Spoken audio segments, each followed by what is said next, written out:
The first thing I noticed wasn't the shouting or the footsteps or even the fear.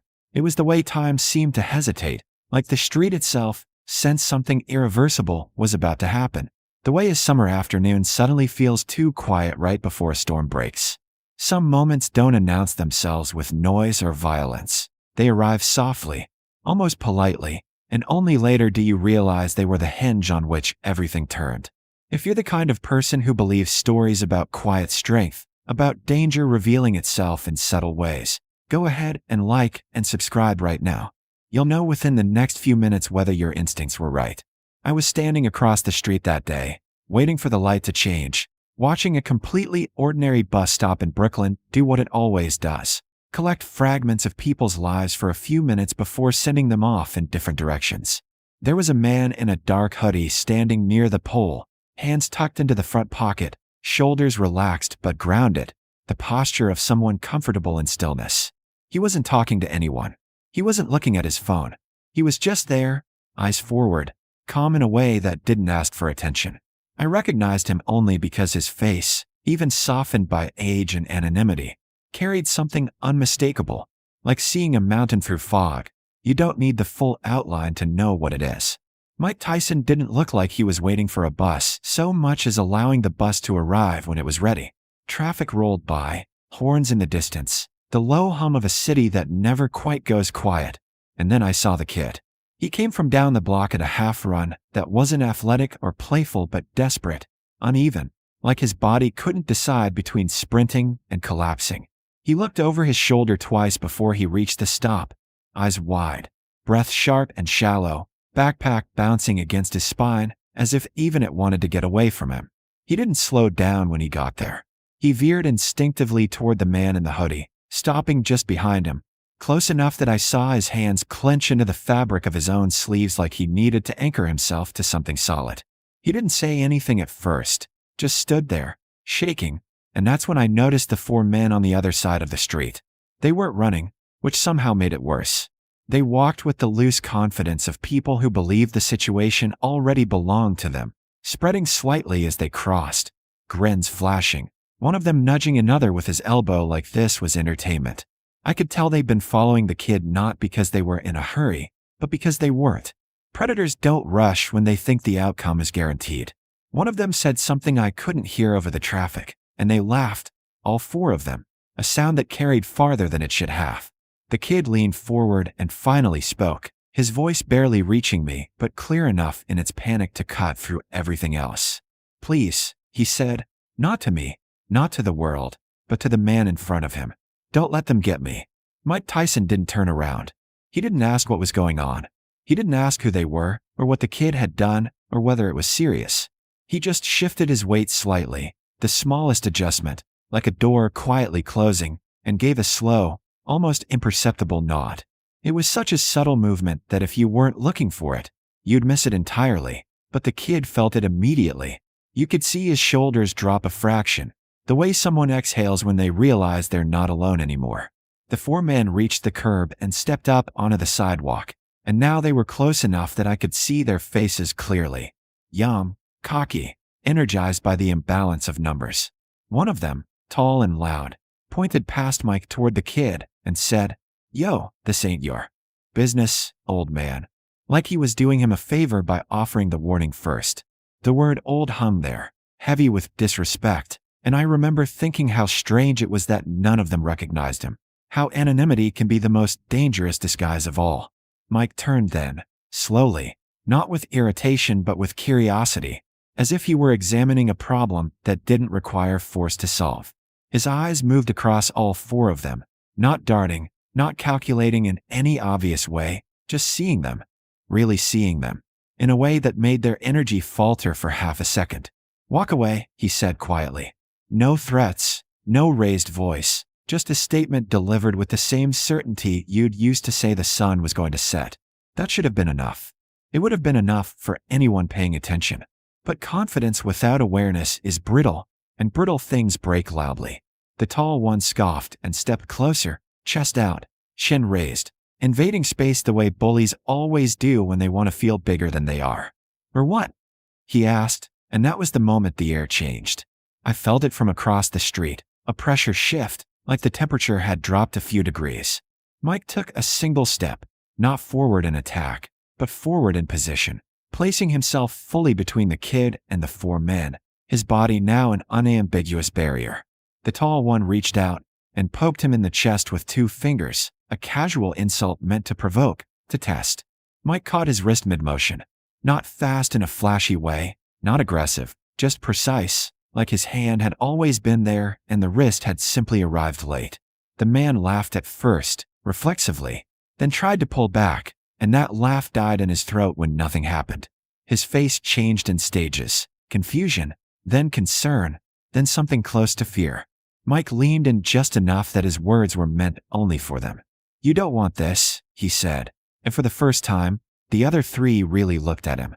One of them squinted, head tilting, recognition flickering too late, and whispered, "Yo, wait." But the damage was already done. Mike released the wrist and stood still, and somehow that stillness felt heavier than motion. The bus roared into view behind him, brakes hissing, doors folding open with a mechanical sigh that sounded like punctuation at the end of a sentence. The 4 men backed up almost in unison, not because they were told to, but because their bodies had decided before their minds could argue. They retreated across the street, bravado leaking out of them with every step, until they were just 4 guys again instead of a threat. The kid stood frozen for a second, then looked up at Mike with disbelief and gratitude tangled together, managing a quiet, "Thank you," as the bus doors began to close. Mike nodded once more, stepped onto the bus, and as it pulled away, the ordinary sounds of the city rushed back and like nothing extraordinary had happened. Except it had, and everyone who saw it would carry that moment with them, whether they understood it yet or not. By the time the bus pulled away, I thought that was the end of it. The kind of moment that flashes bright and disappears, leaving only the afterimage. But the street didn't release its tension the way it normally does when danger passes, and that's how I knew the story wasn't finished yet. The kid stood there for a second too long, staring down the road where the bus had gone, like he was afraid the protection might evaporate if he moved. And when he finally turned back toward the sidewalk, his relief was fragile, the kind that cracks easily.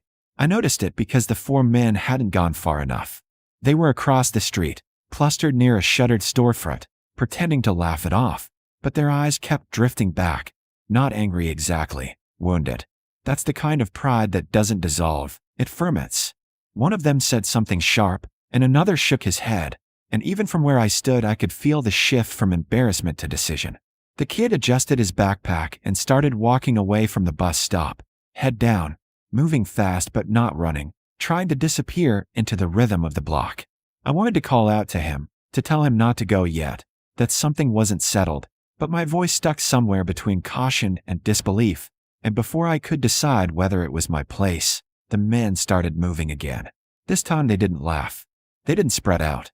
They walked with purpose, crossing the street in a straight line, eyes locked on the kid's back. Mike Tyson wasn't there anymore, and they knew it. That knowledge changed everything. I watched the distance close, 20 yards, then 15, and the kid sensed it too, shoulders tightening, steps quickening as he glanced back and saw them coming with a seriousness that made his stomach drop. He broke into a run, sneakers slapping the pavement, backpack thudding against him, and the chase was on in that awful half-speed that happens when panic meets exhaustion. He turned the corner hard, nearly slipping, and I followed instinctively, my own feet moving before my thoughts caught up, because there are moments when you don't consciously choose to be a witness, you're drafted. The alley he ducked into was narrow and cluttered with trash bags and dented metal bins, the smell of old rain and rot hanging in the air, and the kid stumbled to a stop near the far end. Realizing too late, there was no exit. He spun around just as the 4 men entered the alley, filling it with bodies and shadows, their earlier hesitation gone, replaced by the ugly confidence of numbers in a confined space. One of them cracked his knuckles. Another rolled his neck. "You shouldn't have run," the tall one said, breathing hard, more annoyed than threatening, like the chase itself had offended him. The kid backed up until he hit the brick wall, hands up, eyes darting for help that wasn't there, and for a split second the alley felt sealed off from the rest of the city, like sound itself had been shut out. Then a voice cut through it. "I told you to walk away." Every head snapped toward the mouth of the alley. Mike Tyson stood there, framed by daylight, hoodie still on, expression unchanged, as if he'd simply stepped out of the flow of time and back in again. I realized then that he must have gotten off at the next stop and doubled back, not in a hurry, not dramatic, just certain. The four men froze, caught between disbelief and dread, and one of them actually laughed, a short, hollow sound that fooled no one. "You again?" he said. Tried to summon the same swagger as before, but it cracked on the second word. Mike didn't move closer. He didn't need to. The space belonged to him already. "You had your chance," he said calmly. "Now you're done." The tall one lunged, not smart, not planned, just ego refusing to sit down. And what happened next was so fast it almost didn't register as violence. Mike stepped inside the swing like he was stepping into a doorway, his head slipping just enough to let the punch pass through empty air, and then his shoulder turned and his fist came up in a short, compact motion that landed with a dull, heavy sound I felt in my chest more than heard. The tall man folded instantly, legs giving out as if someone had pulled a plug, his body hitting the ground hard enough to rattle the bins. The other three stood stunned for a fraction of a second too long, and Mike used that moment not to chase them, not to attack, but to look at them. Really look at them, with something colder than anger. "Pick him up," he said.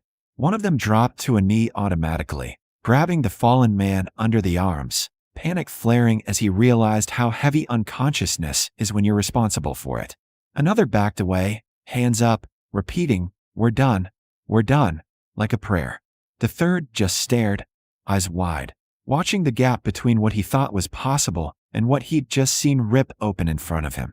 Sirens wailed somewhere in the distance, drawn by the noise, or maybe by nothing at all. It didn't matter. Mike turned to the kid, who was still pressed against the wall, shaking so hard his teeth were clicking. "You good?" he asked. The kid nodded furiously, unable to find words, and Mike placed a steadying hand on his shoulder for just a second, long enough to ground him, not long enough to make a show of it.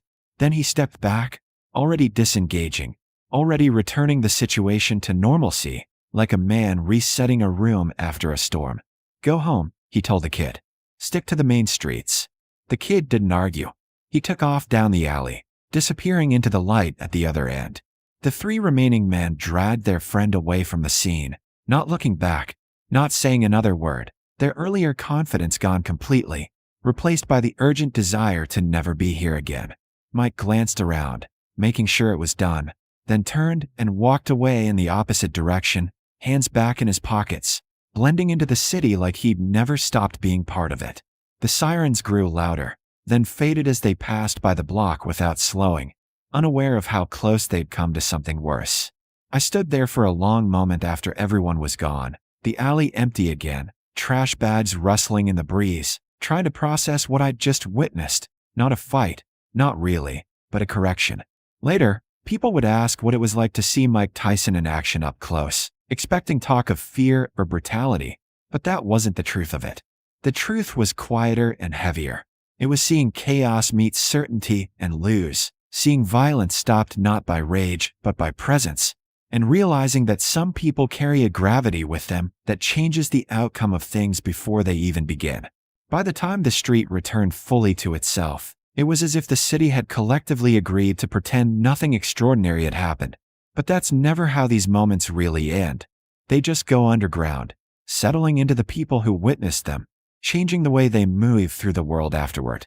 I stayed there longer than I needed to, watching strangers pass through the alley without knowing what had just unfolded, thinking about how close that kid had come to learning a very different lesson about power and fear. I saw him again a few weeks later, not by coincidence exactly, but not by plan either. He was on the same block, walking with more confidence this time, shoulders straighter, headphones in, moving like someone who believed the street belonged to him as much as anyone else. He didn't see me, but I recognized him instantly, and I wondered how often he replayed that afternoon in his mind, how often he thought about the moment he ran toward a stranger instead of away from one. As for the four men, stories have a way of spreading in neighborhoods like that, and you could feel the ripple effects almost immediately. People talked, not loudly, not with names, but with the kind of caution that follows an unspoken rule being reinforced. The block got quieter. Certain faces stopped appearing. It wasn't fear that changed the atmosphere. It was clarity. Lines had been redrawn. Mike Tyson never came back to that bus stop, at least not while I was around. And that felt right somehow, like a teacher who leaves once the lesson has been delivered. He didn't stay to collect gratitude or recognition. He didn't wait for applause or validation. He did what needed to be done and returned to anonymity, which, in its own way, was the most powerful part of the whole thing. People think strength announces itself with noise, with dominance, with spectacle, but what I saw that day was different. I saw strength that listened before it spoke, that positioned itself between danger and the vulnerable without asking permission, and that ended conflict with the minimum force required to make sure it didn't return. The kid learned that running toward help isn't weakness. The foreman learned that numbers don't mean control. And I learned something too, standing there as a witness instead of a participant. That real power doesn't chase chaos, doesn't feed on it, and doesn't need to prove itself more than once. It shows up when it's needed, sets a boundary, and leaves before it becomes a story about ego instead of protection. That afternoon at a Brooklyn bus stop never made the news. There were no headlines, no viral clips, no police tape fluttering in the wind. And that's exactly why it mattered. Because in a world obsessed with spectacle, the most meaningful victories often happen quietly, in moments most people never see. When someone chooses restraint over destruction and presence over fear.